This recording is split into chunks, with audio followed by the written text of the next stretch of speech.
A while back on this channel, I made a video about legato touch. I talked all about the mechanics of playing legato at the piano. A lot of people saw that and then asked me to make a companion video about playing staccato. And now here, finally, I'm making that video. Staccato's a tricky touch at the piano for a lot of students because people tend to struggle with accuracy, playing with a good tone quality, and also getting physically fatigued from playing staccato. So today we're going to talk about playing staccato at the piano.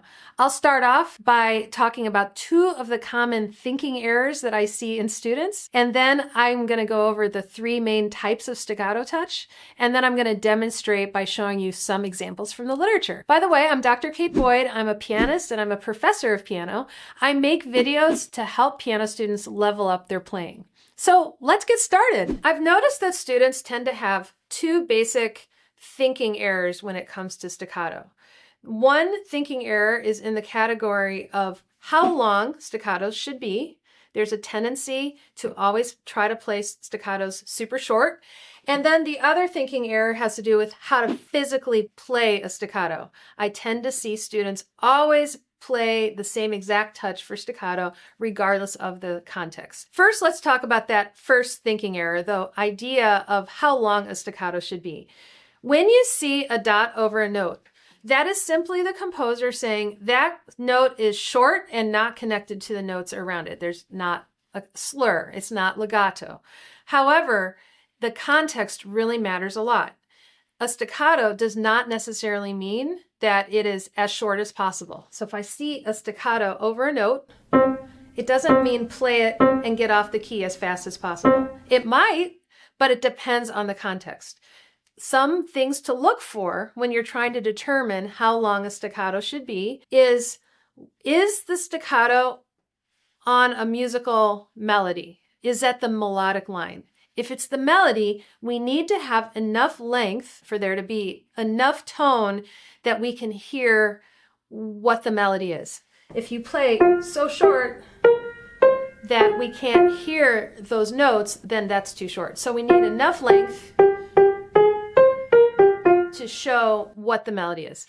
The second thing to look for is what's the character of the music? Is it super loud? Is it aggressive? Is it fast? Is it slow? Is the staccato note in an interior texture or is it part of the bass line? All of those things are going to help determine the length of a staccato note. So what you can do in your own practice is when you see a staccato note, experiment with different lengths. Let's say I'm going to do a 5-finger pattern on G, okay? So this is connected. So super duper short would be longer, almost connected, that's almost tenuto, but I can play staccato and it's not as short as that first time.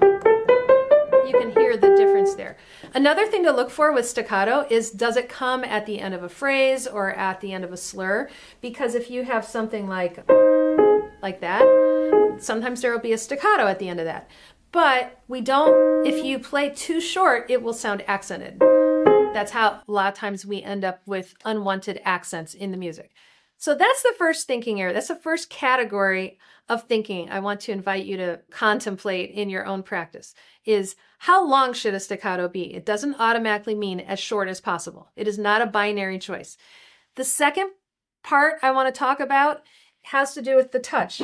There are basically three types of staccato touch. There's finger staccato, wrist staccato, and arm staccato. What I tend to see people do as the default when they have problems with staccato is because they're making too big of a motion and they're doing everything from the arm. So let's say I'm going to do the G major. They tend to go always hinging from here, and then they don't know why they can't play it fast. They struggle. And so basically, the principle to keep in mind is that the slower the music, the larger the motion can be, and the faster the music, the smaller the motion needs to be.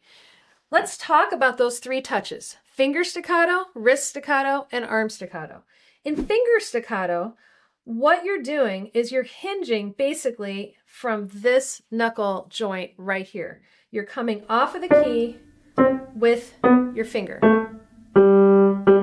So I'm coming off with my second finger, with my finger pulling away. The way I like to think about that is that the keyboard is extremely hot, and it's like a hot stove, and I'm touching it and I'm pulling my finger back because it like burned me a little bit. You can practice that touch by pulling back with your finger after you play. We use finger staccato quite a lot in faster pieces or when you're playing super quietly and staccato. The other thing to look for is we don't want a big motion with the arm and elbow. So you play with your second finger, you pull it away, but you don't do a big up or a big pull back. The second type of staccato is wrist staccato. This is another kind of staccato that we use very frequently in piano playing, and I see students a lot of times struggle with it, especially at first, because it's kind of a strange motion. Basically, wrist staccato is a knocking. You hinge at the wrist, and it's kind of a knocking or a patting feeling in the wrist. So, like if I do, we talked about this 5-finger pattern. If I do that with wrist staccato, notice my arm is not moving, my elbow's not moving, and I'm moving from here, right? I'm hinging here. So that's wrist staccato, okay? So we have wrist staccato if we have a lot of fast, light chords, for example, anything where it's quiet and fast, a lot of times if it's repeated, quiet chords or notes. Now let's talk about arm staccato. Arm staccato is, as I said before, often the default that I see students do. They hinge from this elbow, and it's a very large motion. If you do this versus if you do this, you'll feel this is a much larger motion. It's using the whole forearm. However, arm staccato, you're actually not going to do nearly as often as wrist and finger staccato. And you're going to reserve it for times when you've got like big chords that you want to play like loud and off of the keys. And especially if you've got a bunch in a row, something like that, I'm going to use the arm, probably thrust a little bit from behind the top of the arm. And it's not going to be like your default staccato. That's an important takeaway from this video that I hope you can think about in your own practice, that arm staccato is something that you're going to rarely use, and you want to really learn how to do good finger staccato and wrist staccato. So it's interesting to notice that the default staccato that a lot of students use is actually the thing that you're going to use the least of all of the 3 staccato touches. Now I want to talk about a few specific examples. The first piece I want to show you is the opening of Beethoven's very first piano sonata, Opus 2, number 1, which goes... All right, now if I try to do that with my whole arm, I'm going to be playing dun dun dun dun dun dun. That's what I see a lot of students do.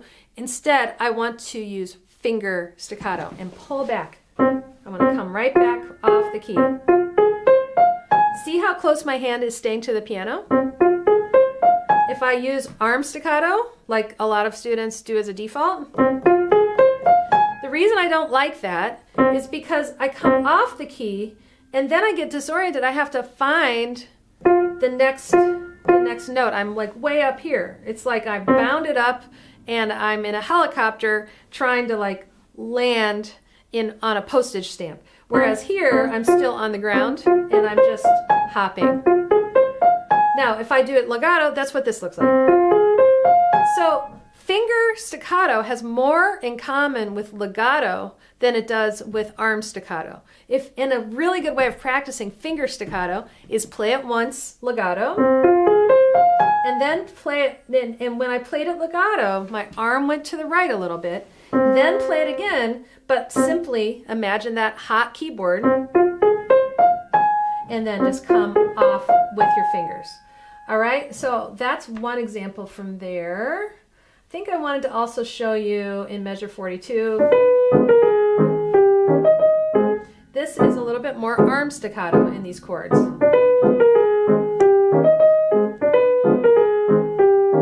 I want to talk a little bit also about length. A lot of times people will just see, like I said, the staccato and then be as short as possible.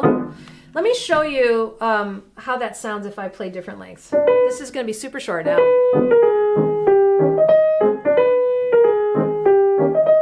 Now I'm going to play it a little bit longer.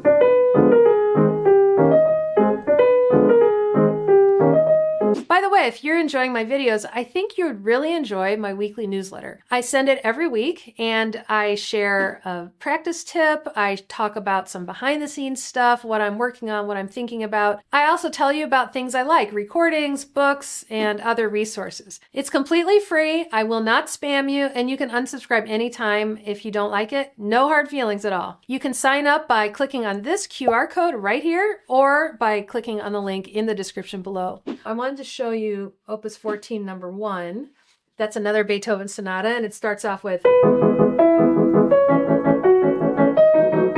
Okay, so in here I'm using wrist staccato. I can't use finger staccato because I've got a chord. So generally speaking, if you have staccato chords, you're going to use wrist or arm, but not finger, because if I do finger, I'm individually lifting 3 fingers at once, and that makes it kind of, especially at a faster tempo, it makes extra motion that I don't really need or want. But this, I'm going to show you the difference between if I use arm staccato or wrist staccato. Okay, I just showed you wrist staccato. Let me show you what it's like when I use arm staccato. And frankly, it's going to be kind of hard for me to play because the motion's going to be big. Okay, it was impossible for me to control. You could hear that was louder. And I got really tight. And I think that's a problem a lot of people struggle with staccato, is feeling tight when you have repeated notes. So the way to get around that is to focus on developing this motion with the wrist. I have to tell you, if you've never done that before, if you've never practiced staccato hinging from the wrist, it feels weird at first. And it takes a while to get that coordination down. And that's just part of the learning process. If you have a teacher, work with your teacher on that. Have them give you feedback on how that looks from week to week. One thing you can do is just take scales or 5-finger patterns and just practice every day what that feels like. You can exaggerate it at first, the motion. So it's like start and lift and drop. Okay, obviously in real life, I'm not going to play... My rings are tapping, but I'm not going to play this huge motion because it's too fast. It's what I said earlier, that the faster the music, the smaller the motion has to be. So you need to stay close to the keys,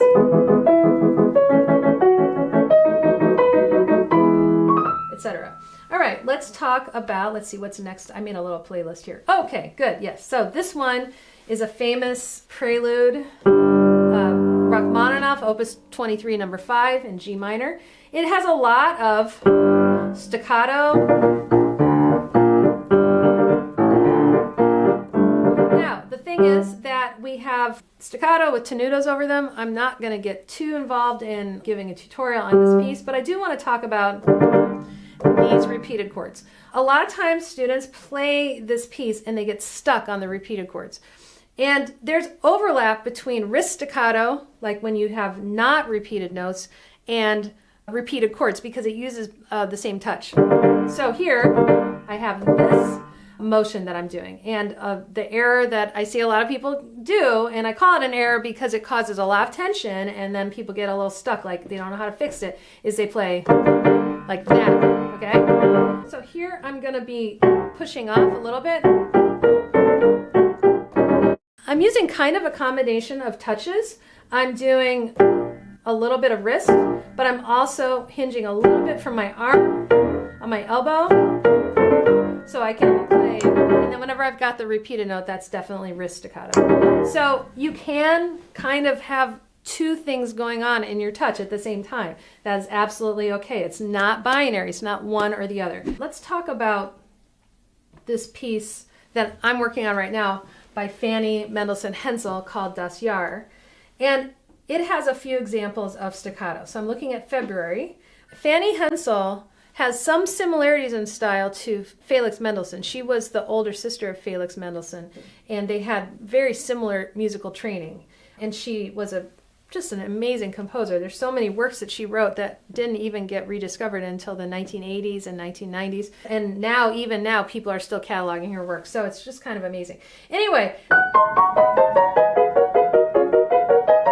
and that's all wrist staccato.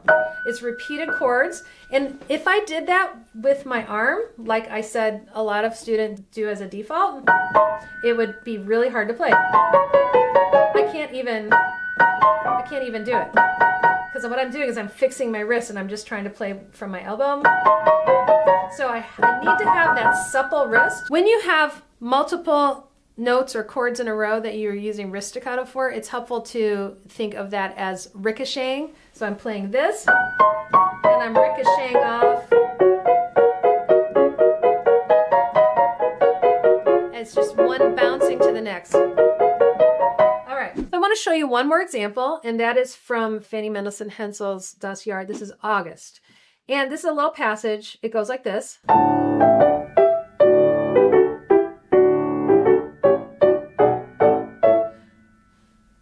And what I have is slur, and then short, slur, and then two short notes again, and then slur, and then these are all short. It goes fairly fast.